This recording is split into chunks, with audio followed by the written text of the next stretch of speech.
সভ্য দেশগুলোতে বর্তমানে যে যৌন জীবন পালিত হয় বা যৌন জীবন অনুশীলন করা হয়, পাশাপাশি পুরো পৃথিবীব্যাপী যে যৌন জীবনের অনুশীলন দেখা যাচ্ছে, তা এক ভয়াল পরিস্থিতি বলা যেতে পারে। একটু চিন্তা করে দেখুন যে লূত আলাইহিস সালামের সময় সমকামিতার কারণে পুরা কমকে ধ্বংস করে দেওয়া হয়। ঠিক একই প্রক্রিয়ায় এখন যে পরিস্থিতি আমরা দেখতেছি পৃথিবীব্যাপী, যে সমকামিতা এখন একটা চরম পর্যায়ে পৌঁছে গেছে। দ্বিতীয়ত,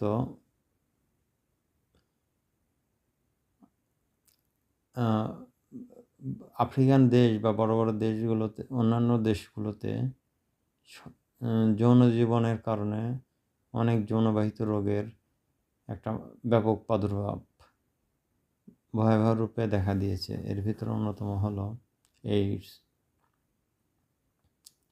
সুতরাং আপনি যদি সমগ্র পৃথিবীকে অ্যানালিসিস করেন তাহলে, বা বিশ্লেষণ করেন, পর্যবেক্ষণ করেন, তাহলে দেখবেন যে এই যৌন জীবনটা আজ মানব সভ্যতার জন্য একটা হুমকি হয়ে দাঁড়িয়েছে।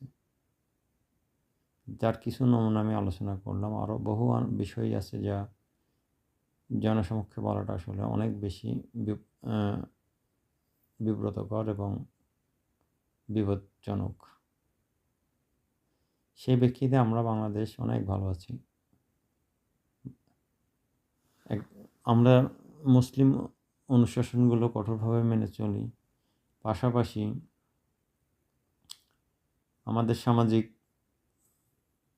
প্রহরাটা অনেক প্রগাঢ়, অত্যন্ত সতর্ক। যে কেউ এখানে ইচ্ছা করলে তার ইচ্ছা মাফিক যা তা করতে পারে না। আইন কানুন এখানে অনেক কঠোর।